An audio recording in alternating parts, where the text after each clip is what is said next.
बिस्मिल्लाहिर्रहमानिर्रहीम, अस्सलाम वालेकुम। आज हम बात करने वाले हैं इक्वेशन ऑफ मोशन पे। आपकी बुक में बच्चे 3 इक्वेशन ऑफ मोशन दी गई हैं जो कि मोस्ट इंपॉर्टेंट है। तो चलिए सबसे पहले ये देखते हैं कि ये यूज कहां पे होती हैं। बच्चे इनका जो इस्तेमाल है इसमें हम क्या देखते हैं, uniform velocity, uniform acceleration, time, distance, speed, velocity का आपस में क्या रिलेशन है और इस तरह से हम प्रूव भी कर सकते हैं। टाइम को, वेलोसिटी को, एक्सीलरेशन को, डिस्टेंस को हम प्रूव भी कर सकते हैं और इनका आपस में रिलेशन देखते हैं। बच्चे जब बात रिलेशन की आ जाती है तो रिलेशन में ग्राफ जो होता है वो सबसे अहम किरदार अदा करता है। क्यों? ग्राफ क्या करता है, ग्राफ 2 या 2 से ज्यादा क्वांटिटी को एक तो कंपैरिजन करता है उनका, और कंपैरिजन करता है। दूसरा जो उनकी इंफॉर्मेशन होती है वो एक पिक्चर की शक्ल में शो कर देता है जिसको समझने में बहुत ही आसानी होती है आपके लिए। तो बच्चे ये फर्स्ट इक्वेशन हो, सेकंड हो, थर्ड हो, उसके लिए ग्राफ यही बनना है और इस ग्राफ का हम एक एक पॉइंट बहुत डिटेल से देखेंगे किस तरह से इस ग्राफ को ड्रा किया जा सकता है। इसको देखना इतना क्यों जरूरी है, क्योंकि फर्स्ट इक्वेशन हो, सेकंड हो, थर्ड हो, उसके लिए ग्राफ एक ही बनेगा और एक ही दफा फिर इसको सीख लेंगे। और वैसे भी अगर 4 नंबर की इक्वेशन आती है तो उसमें से 1 से 1.5 नंबर सिर्फ इस अकेले ग्राफ का होता है। तो चलिए बिना टाइम जाया किए हम सबसे पहले ग्राफ बनाना सीखते हैं कि ये ग्राफ किस तरह से बना सकते हैं। बच्चे मैं अपनी पहली वीडियो में बता चुका हूं कि आपकी बुक में 2 तरह के ग्राफ डिस्कस किए गए हैं, एक स्पीड टाइम ग्राफ और एक डिस्टेंस टाइम ग्राफ। लेकिन यहां पे बच्चे क्या है, जो हम बात करेंगे वो स्पीड और टाइम ग्राफ की करेंगे। जो इक्वेशन ऑफ मोशन बनती है वो स्पीड टाइम ग्राफ पे बनती है। तो यहां आप देख रहे हैं उसके लिए आपको एक स्पीड चाहिए और एक टाइम के लिए ग्राफ चाहिए। तो चलिए सबसे पहले ड्रा करते हैं हम टाइम के लिए और यहां लिख लेते हैं टाइम। इसी तरह आपको वाई एक्सिस पे एक चाहिए स्पीड और यहां आप लिख लीजिएगा स्पीड। ये बहुत जरूरी है बच्चे, जब तक आप यहां पे स्पीड नहीं लिखोगे कैसे पता चलेगा कि ये स्पीड टाइम ग्राफ है या डिस्टेंस टाइम ग्राफ। बच्चे जब ये क्वेश्चन करके लाते हैं तो यहां स्पीड लिखना भूल जाते हैं, इसलिए फिर वो ग्राफ सही नहीं माना जाएगा। चलिए बच्चे हम जानते हैं कि जहां से ग्राफ शुरू होता है उस पॉइंट को बोलते हैं ओरिजिन पॉइंट, तो यहां हम लिख लेते हैं O। अब मैंने पीछे बताया था कि ये यूनिफॉर्म एक्सीलरेशन, यूनिफॉर्म वेलोसिटी के लिए बनाया जाता है। तो यूनिफॉर्म का मतलब होता है गाड़ी जो है एक जैसी स्पीड कवर कर रही है। तो जब गाड़ी 0 पे है तो उसको थोड़ा टाइम लगता है यूनिफॉर्म स्पीड में आने के लिए, एकदम से वो यूनिफॉर्म में नहीं आ जाती। तो मान लेते हैं जब गाड़ी यहां पे आती है तो हम बोलते हैं यहां ये इसकी स्पीड यूनिफॉर्म हो चुकी है, अब इसकी स्पीड जो है एक हिसाब से एक तरतीब के साथ बढ़ेगी। तो मानते हैं गाड़ी यहां से चलना स्टार्ट होती है, इस तरह से गाड़ी ऊपर की तरफ मूव करती है। तो हम देख रहे हैं गाड़ी जैसे जैसे ऊपर जा रही है उसकी स्पीड बढ़ती चली जा रही है, स्पीड उसकी बढ़ती चली जा रही है। तो अगर गाड़ी यहां से स्टार्ट हुई थी तो उसका फिर टाइम भी यहीं से स्टार्ट होगा, इसलिए हमने टाइम भी यहां से लिया। इस टाइम को क्यों नहीं लिया, क्योंकि गाड़ी जब यहां से स्टार्ट हुई थी, कोई ऑब्जेक्ट यहां से मूव करना स्टार्ट हुआ था तो हमने यहां से ही उसका टाइम भी ले लिया। गाड़ी यहां से स्टार्ट हुई थी, इसको हम कहेंगे इनिशियल वेलोसिटी। बच्चे एक चीज ज़हन में रखिएगा, जब मैं यहां पे वेलोसिटी बोलूं या स्पीड बोलूं दोनों का मतलब एक ही है, सिर्फ डायरेक्शन का फर्क होता है। इसलिए मैं कभी वेलोसिटी बोलूंगा कभी स्पीड बोलूंगा, आप परेशान नहीं होइएगा। अब ये हमारे पास इनिशियल वेलोसिटी और गाड़ी जब चलती जा रही थी तो यहां पे आके वो रुकी, तो यहां पे इसकी ये वेलोसिटी हो चुकी है फाइनल वेलोसिटी। लेकिन मैं यहां पे नहीं लिख सकता, जैसे मैंने यहां पे लिख लिया इनिशियल वेलोसिटी vi, यहां पे मैं फाइनल नहीं लिख सकता क्योंकि स्पीड वाला ग्राफ ये है। तो स्पीड वाले ग्राफ के ऊपर ही हमने वेलोसिटी लिखनी है, क्योंकि वेलोसिटी और स्पीड मैंने अभी बताया सेम है। अब देखें, हम देखेंगे ये ग्राफ इधर कहां पे आ रहा है। तो यहां पे हमने ड्रा किया तो हमें पता चला ये अगर स्पीड वाले में ही लिखना है तो वो फिर इधर आ रहा है, तो यहां हमने लिख लिया vf और इसका एक परपेंडिकुलर हमने ड्रा कर लिया। ये जो परपेंडिकुलर होगा जो इस तरफ स्पीड है इस तरफ भी स्पीड को समझने में हमारी मदद करेगा। तो बच्चे एक चीज याद रखिएगा, यहां ये इनिशियल वेलोसिटी थी और जब ग्राफ यहां पे हम देख रहे हैं यहां पे फाइनल वेलोसिटी हो चुकी है, तो मतलब वेलोसिटी में चेंज आया। यहां पे देखिए स्पीड बढ़ती चली जा रही है या वेलोसिटी बढ़ती चली जा रही है, बढ़ती चली जा रही है, तो चेंज हो रही है ना, हमारी वेलोसिटी क्या हो रही है, चेंज हो रही है। जब वेलोसिटी चेंज होती है तो उसका होता है एक्सीलरेशन। जब भी वेलोसिटी में चेंज आता है तो वो एक्सीलरेशन होता है और एक्सीलरेशन को हम लिख लेते हैं ए से। चलिए बच्चे हम इसका नाम रख लेते हैं। यहां से ये ग्राफ स्टार्ट हुआ था तो इसको हम लिख देते हैं ए, इसको लिख देते हैं बी, यहां भी ये कंबाइन हो रहा है इसको बी, यहां भी मिल रहे हैं लाइनें मिल रही हैं, इसको हम बोल देते हैं डी। इस तरह ग्राफ का हमने नाम दे दिया।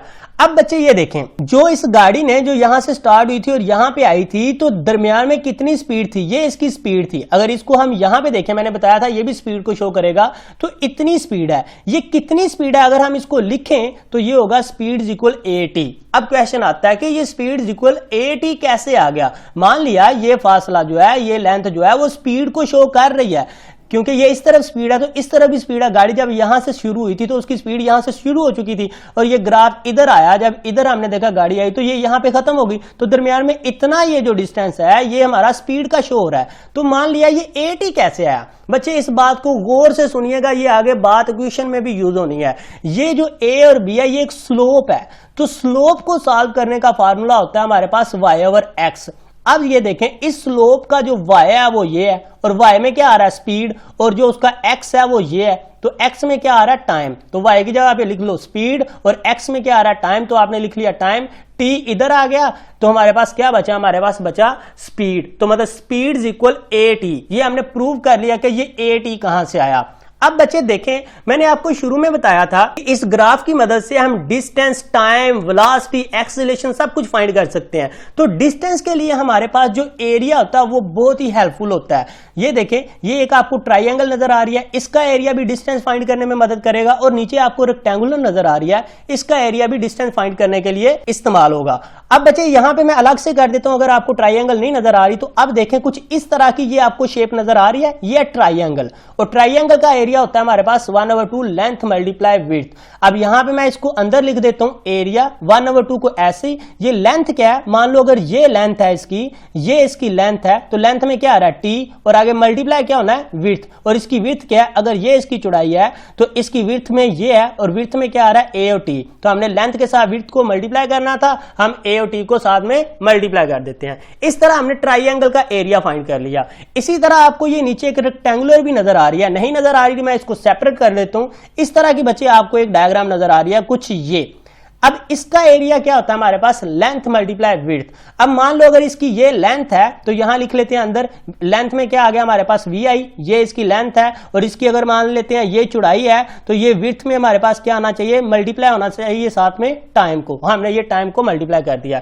इस तरह से बच्चे हमने देखा कि ये हमारी डायग्राम बन गई, और इसका एक एक स्टेप हमने अच्छे से डिटेल से जाना और उसके कंसेप्ट लिए। देखें बच्चे, ये बोर्ड में हर साल एक क्वेश्चन जरूर आती है, उसमें से 1 से 1.5 नंबर तो ग्राफ का होता है, इसलिए ये ग्राफ जानना बहुत जरूरी है, क्योंकि तीनों क्वेश्चन के लिए ग्राफ तो एक ही रहना है। तो चलिए बच्चे, अब बिना टाइम जाया किए हम स्टार्ट करते हैं अपनी फर्स्ट इक्वेशन ऑफ मोशन। तो फर्स्ट इक्वेशन ऑफ मोशन के हमने क्या प्रूव करना है, Vf equal Vi plus AT। इसमें हम देख रहे हैं हमारे पास Vf फाइनल वेलोसिटी है, इनिशियल वेलोसिटी है, और टाइम और एक्सीलरेशन है। यहां ये हम इस इक्वेशन की मदद से किसी का टाइम फाइंड कर सकते हैं, वेलोसिटी फाइंड कर सकते हैं जो यूनिफॉर्म बॉडी मूव कर रही है, तो एक्सीलरेशन भी उसका फाइंड कर सकते हैं। तो हमने देखा था वो बोर्ड में कहेगा आप फर्स्ट इक्वेशन प्रूव करो with the help of graph, तो ग्राफ होना बहुत जरूरी है। आपने इस तरह से ये ग्राफ बना लेना है। बच्चे, जब ये ग्राफ किस तरह से बना, मैंने अभी इसको डिटेल से आपको इसकी हर चीज समझा चुका हूं कि ये ग्राफ किस तरह से बना। तो अब बच्चे हम स्टार्ट करते हैं अपनी फर्स्ट इक्वेशन ऑफ मोशन को। अगर आप गौर से देखें तो इसमें हमारे पास Vf, Vi और AT है, तो Vi ये है और हमारे पास Vf ये है और AT ये है।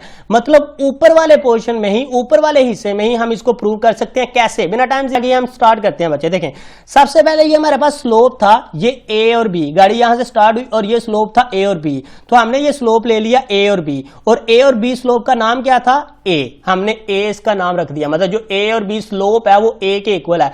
मैंने बच्चे अभी पीछे बताया कि जो हमारे पास स्लोप होता है वो किसके इक्वल होता है, वो होता है y/x के। मतलब अगर इस स्लोप को फाइंड करना तो आपको लिखना पड़ेगा y/x। तो अब देखें, इस स्लोप का अगर मान ले ये हमारे पास y है और ये हमारे पास x है, तो हम देख रहे हैं y में हमारे पास क्या आ रहा है, b और c, तो y की जगह पे लिख लेते हैं b और c, और x की डायरेक्शन में क्या आ रहा है, a और c, तो इसकी जगह पे हमने लिख लिया a और c, और ये हमारा बन गया a इक्वल bc और ac। इस तरह से बच्चे ये बन गया। अब हम देखते हैं जो bc है, सबसे पहले ये देखें जो a और c है उतना ही ये हमारे पास O और D है, तो दोनों क्या, A और C भी क्या था, टाइम है, और O और D भी क्या है, टाइम है। तो मतलब A सी की जगह पे मैं ओ डी लिख सकता हूं, इसमें तो आपको कोई दो राय नहीं है। लेकिन मसला ये आता है, बच्चे यहां पे कहते हैं कि बी सी जो है वो B D minus C D कैसे हुआ। मैं बच्चे इस चीज को समझाता हूं। देखें, बी सी जो इक्वल होता है B D minus C D के, कैसे, ये देखें हमारे पास ये टोटल डिस्टेंस, हमारे पास ये टोटल स्पीड क्या थी, बी और डी, टोटल क्या थी बी और डी, वो मैंने इधर लिख दी। अभी बताता हूं क्यों लिखी। अगर इसमें से ये पहले वाली मैं मूव कर दूं या माइनस कर दूं, ये मैं माइनस कर रहा हूं, कितनी माइनस की, मतलब बी डी में से मैंने इतनी माइनस की, और ये क्या था हमारे पास सी और डी, मतलब बी डी में से मैंने माइनस कर दी सी और डी, तो बाकी देखें क्या बचा, बी और सी ही बचा। तो इसका मतलब यह हुआ जो बी सी होता है, अगर टोटल बी डी में से माइनस कर दें सी डी, तो हमारे पास वो किसके इक्वल आता है, बी सी के इक्वल आता है, और ए सी ओ डी के इक्वल होता है। ये मैं आपको पहले बता चुका हूं। अब हम इसको फर्दर सॉल्व करते हैं। ये देखें, जो बी डी होता है वो वी एफ के इक्वल होता है। कैसे, ये बी और डी, तो ये पूरी लेंथ जो थी, पूरी स्पीड है, वो किसके इक्वल है, वी एफ है। यहां से वो जीरो से स्टार्ट होती है, कहां पे जाके खत्म होती है, वी एफ पे। तो बी डी की जगह पे वो टोटल लेंथ को शो कर रहा है, तो हम उसकी जगह पे वी एफ लिख देंगे। इसी तरह जो हमारे पास सी डी है, यहां देखें, चले मैं यहां पे साफ कर देता हूं ताकि आपको अच्छे से समझ आए। ये हमारे पास क्या है, सी और डी, और इसके दरमियान ये जो स्पीड आ रही है उसको क्या कह रहा है, वी आई, तो हमने लिख लिया वी आई। और जो ओ और डी था उसमें हमारे पास क्या आ रहा है, टाइम, तो यहां पे हमने लिख लिया ओ डी टाइम है। तो इसका मतलब जो एक्सीलेशन है वो किसके इक्वल आया हमारे पास, B D minus C D और ओ डी के, ये हमारे पास आ गया। अब हम इसमें वैल्यू पुट कर देते हैं। बी डी की जगह पे क्या पुट करेंगे, वी एफ, और सी डी की जगह पे क्या पुट करेंगे, वी आई, और ओ डी की जगह पे टी, कुछ इस तरह से। अब यहां पे देखें, अगर आपको कोई कंफ्यूजन होती है ऊपर कुछ भी, तो थोड़ा ट्रिकी काम करने वाले बच्चे हैं वो देखें, यहां पे एक्सीलेशन का फार्मूला बन गया, तो ये लिखने के बाद आज सीधा एक्सीलेशन का फार्मूला लिखें। लेकिन क्या हुआ, हमने देखा हमारे पास वी एफ था, तो भाई वी एफ तो इधर भी है, वी आई था, वी आई भी आ गया, लेकिन ए टी था, तो अब टी यहां पे डिवाइड हो रहा है, इस तरफ जाएगा, तो ये देखें ए टी भी आ गया। बाकी आपके पास वैसे ही आप लिख ही रहने दो, वी एफ माइनस वी आई। अब यहां पे वी एफ इक्वल के एक तरफ था और वी आई प्लस क्या है, यहां वी आई माइनस क्या है, इसको दूसरी तरफ ले जाओ, ये प्लस का हो जाएगा, ये आपके पास आ गया V F equal V I plus A T. इस तरह से बच्चे हम फर्स्ट इक्वेशन ऑफ मोशन को इजीली प्रूव कर सकते हैं। चले बिना टाइम जाया किए हम सेकंड इक्वेशन ऑफ मोशन की तरफ चलते हैं और सेकंड इक्वेशन ऑफ मोशन को हम प्रूव करते हैं। इसमें बच्चे हमने क्या प्रूव करना है, S equal V I T plus 1/2 A T का स्क्वायर। यहां देख रहे हैं इनिशियल वेलोसिटी है, टाइम है, एक्सीलेशन है और डिस्टेंस है। मतलब यहां हम टाइम एक्सीलेशन का डिस्टेंस के साथ रिलेशन देखेंगे, वेलोसिटी का हम डिस्टेंस के साथ रिलेशन देखेंगे, क्या किस तरह से हम एक्सीलेशन, टाइम और वेलोसिटी से डिस्टेंस निकाल सकते हैं। तो भाई वही बात, फर्स्ट क्वेश्चन हो सेकंड क्वेश्चन हो, ग्राफ चाहिए, तो ग्राफ ले लिया। ये ग्राफ बना कैसे, मैं बहुत डिटेल से इस पे बात कर चुका हूं। इसमें सिर्फ बच्चे आपको सिर्फ और सिर्फ एक बात याद रखनी है, क्योंकि हमने फाइंड करना है इसका डिस्टेंस, टोटल डिस्टेंस फाइंड करना है। तो उसके लिए आपको चाहिए एरिया ऑफ रेक्टेंगुलर और एरिया ऑफ ट्राइंगल। सिर्फ इतनी सी बात है बच्चे, एरिया, क्योंकि एरिया जो होते हैं वो डिस्टेंस को फाइंड करने में हेल्प आउट करते हैं। तो एरिया ऑफ रेक्टेंगुलर और एरिया ऑफ ट्राइंगल, यहां देखिए इसमें से आपको ट्राइंगल भी मिल जाएगी और रेक्टेंगुलर भी। चलिए सबसे पहले स्टार्ट करते हैं, हमारे पास क्या है, रेक्टेंगुलर। तो यहां रेक्टेंगुलर मैं निकाल लेता हूं, ये रेक्टेंगुलर है। पीछे भी बात की थी, रेक्टेंगुलर का एरिया क्या होता है हमारे पास, लेंथ मल्टीप्लाई विड्थ, और यहां पे हम ले लेते हैं एरिया ऑफ रेक्टेंगुलर, हमारे पास क्या है, लेंथ मल्टीप्लाई विड्थ। अगर इसकी हम लेंथ की बात करें, अगर मान लेते हैं ये लेंथ है, तो यहां देखिए ये लेंथ क्या आ रहा है, लेंथ में आ रहा है हमारे पास वी आई, तो लेंथ की जगह पे हमने लिख लिया वी आई। अगर ये इसकी विड्थ है, तो विड्थ में क्या आ रहा है हमारे पास, यहां देखिए विड्थ में क्या आ रहा है हमारे पास, टाइम, तो विड्थ की जगह पे हमने लिख लिया टी, बन गया वी आई टी। आधी इक्वेशन बच्चे सॉल्व हो गई, दो लाइन में आधी इक्वेशन सॉल्व होगी। हमने एरिया ऑफ रेक्टेंगुलर फाइंड कर लिया, अब किसको फाइंड करना है, एरिया ऑफ ट्राइंगल। तो ट्राइंगल क्या है, यहां से आपको ये ट्राइंगल नजर आ रही है, यहां से हमने ट्राइंगल निकाल ली, इसका एरिया होता है 1/2 लेंथ मल्टीप्लाई विड्थ। चलिए मैं यहां पे लिख लेता हूं area of triangle 1/2 length multiply width. अब मान लो अगर ये इसकी लेंथ है, आप विड्थ भी कह सकते हो, फर्क नहीं पड़ता, आगे पीछे करोगे फर्क नहीं पड़ता। अगर ये इसकी लेंथ है और ये इसकी लेंथ है, तो यहां पे क्या आ रहा है, टी आ रहा है। तो देखिए लेंथ में हम क्या लिख सकते हैं, टी, और विड्थ जो थी इसकी, अगर ये चौड़ाई है, ये विड्थ है, इसकी ये विड्थ है, तो विड्थ में क्या आ रहा है, ए और टी, तो इसलिए विड्थ की जगह पे लिख लिया ए टी, और ये हमारे पास बन गया 1/2 ए टी का स्क्वायर, क्योंकि ये टी और ये टी जब मल्टीप्लाई होंगे तो वो हमारे पास क्या आ जाएगा, ऊपर स्क्वायर आ जाएगा। ले बच्चे, आपकी ये इक्वेशन प्रूव हो गई। 2 ही स्टेप में ये इक्वेशन प्रूव। क्या करना था, एरिया ऑफ रेक्टेंगुलर फाइंड करना था, हमने कर लिया। एरिया ऑफ ट्राइंगल फाइंड करना था, हमने कर लिया। अब इनको क्या करना है, जस्ट प्लस करना है। तो टोटल डिस्टेंस के लिए हम लिख लेते हैं s, और एरिया ऑफ रेक्टेंगुलर वो हमारे पास vi था, हमने लिख लिया। अब प्लस करेंगे उसमें किसको, एरिया ऑफ ट्राइंगल को, ये हमने प्लस कर दिया। इस तरह बच्चे हमारे पास सेकंड इक्वेशन ऑफ मोशन भी जो है वो प्रूव हो गई। चलिए अब हम स्टार्ट करते हैं अपनी थर्ड इक्वेशन ऑफ मोशन। बिना टाइम जाया किए हम देखते हैं थर्ड इक्वेशन ऑफ मोशन क्या है। उसमें बच्चे आपको फाइंड करना है 2as इक्वल vf का स्क्वायर माइनस vi स्क्वायर, ये हमने फाइंड करना है, और इस ग्राफ की मदद से ही हमने फाइंड करना है। तो चलिए हम स्टार्ट करते हैं। इसमें देखें बच्चे, वेलोसिटी और एक्सीलरेशन का रिलेशन बताया जा रहा है, लेकिन एक चीज आपने नोट की, यहां टाइम का दूर दूर तक जिक्र नहीं है। तो यहां पे हम, जैसे हमने वहां पे डिस्टेंस के लिए एरिया यूज किया था, यहां भी हम एरिया ही यूज करेंगे, लेकिन किसका, इस शक्ल का। इस शक्ल को क्या कहते हैं, ट्रापीजियम कहते हैं।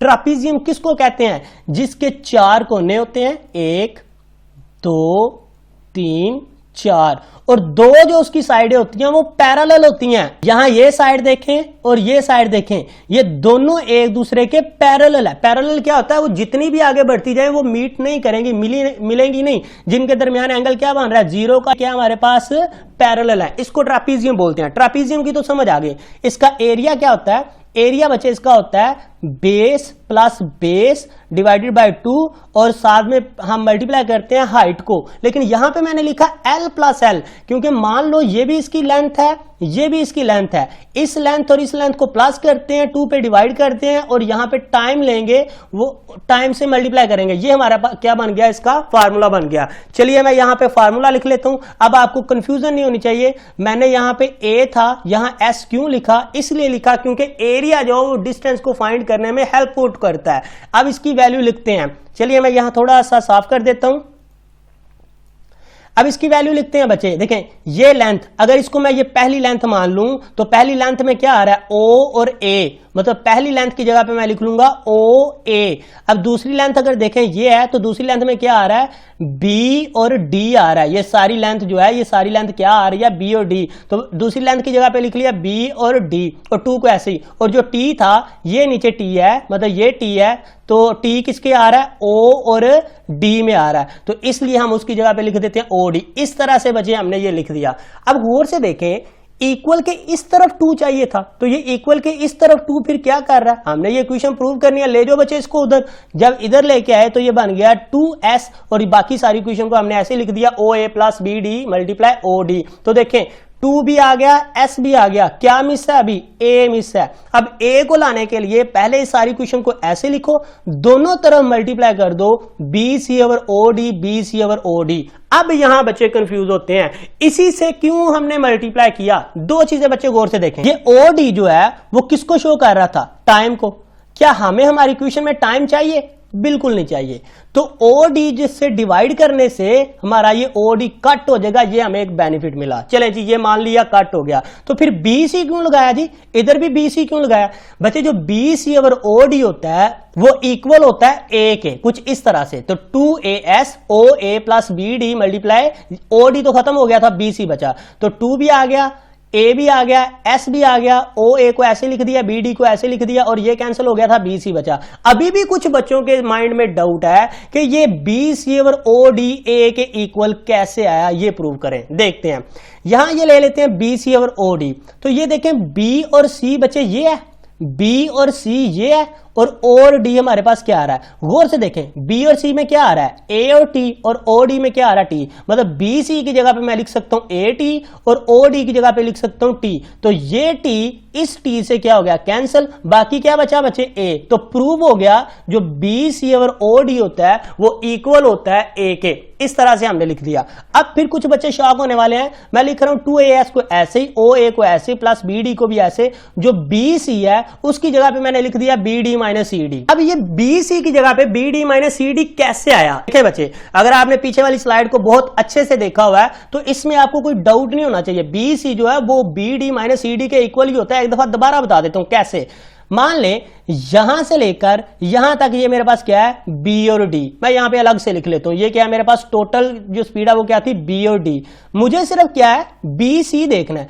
अगर ये टोटल बी और डी में से मैं माइनस कर दूं फर्स्ट वाला ये सी और डी, ये इतना सी और डी मैंने क्या किया, माइनस किया है, मतलब बी डी में से माइनस किया है सी डी। अब गौर से देखो बाकी क्या बचा आपके पास, बाकी बचा बी और सी। तो हमने प्रूव कर लिया जो बी सी इक्वल होता है, जो बी सी होता है वो इक्वल होता है अगर बी डी में से माइनस कर दें सी डी तो वो बच जाता है बी सी। इसलिए मैंने बी सी की जगह पे ये लिखा। अब बच्चे इसमें सिर्फ वैल्यू पुट कर दो और कुछ नहीं करना। 2as को ऐसे ही, ओ ए जो होता है वो किसके इक्वल है, जो ओ और ए है उसमें क्या आ रहा है हमारे पास, वी आई आ रहा है। यहां पे हमने वी आई लिख दिया।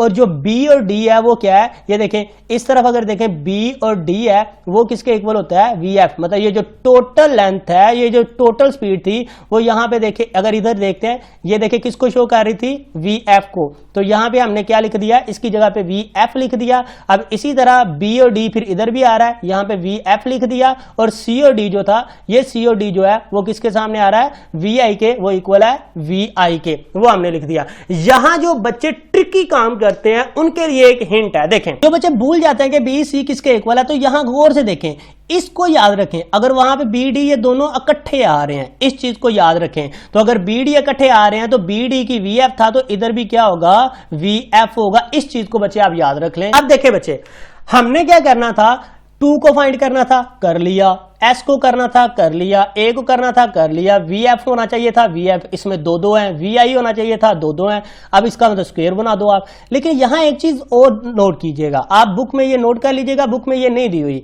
आप क्या करोगे, पहले वी एफ को इधर लिखोगे, वी आई को इधर। क्यों, इसको चेंज क्यों करना है? बच्चे मैथ का रूल है कि आप जब स्क्वायर बनाते हो तो यहां पे अगर वी एफ है तो यहां भी वी एफ होना चाहिए था। तो यहां पे क्या है, वी आई है, तो प्लस वाले को चेंज कर दें, फर्क नहीं पड़ता। आप वी एफ को इधर लिखो, वी आई को इधर लिखो, ये कम्यूटेटिव प्रॉपर्टी है, इसको चेंज करने से फर्क नहीं पड़ता। हाँ, माइनस वाले को करेंगे तो फर्क पड़ेगा। कैसे, अगर वी आई इधर आ जाता और वी एफ इधर आ जाता तो वी एफ माइनस का हो जाना था, यहां पे वी आई माइनस का है। लेकिन यहां तो दोनों प्लस के हैं, तो अभी भी दोनों प्लस के हैं। तो इसको ऐसे करने से फायदा क्या हुआ, ये देखें, ये वी एफ और ये वी एफ बन गया वी एफ का स्क्वायर। ये प्लस और ये माइनस, प्लस माइनस माइनस, ये वी आई और ये वी आई, ये भी बन गया स्क्वायर। तो ये हमारे पास प्रूव हो गई 2as इक्वल वी एफ का square minus V I square. इस तरह से बच्चे हम सेकंड इक्वेशन ऑफ मोशन को भी इजीली प्रूव कर सकते हैं। बच्चे मैं उम्मीद करता हूं कि आपको इसकी समझ आई है। नहीं आई तो इस वीडियो को दोबारा से रिवाइंड करके दोबारा अच्छे से समझे, क्योंकि बोर्ड में इसमें से एक इक्वेशन ऑफ मोशन हर साल जरूर आती है और इसमें से आप इजीली मार्क्स ले सकते हो। फिजिक्स में आप 60 में से 60 इजीली गेन कर सकते हो। इसलिए बच्चे आप इसको बहुत अच्छे से देखें। दोस्तों बच्चे आपको लेक्चर की समझ आई है। मिलते हैं नेक्स्ट वीडियो में। नेक्स्ट वीडियो तक अल्लाह हाफिज।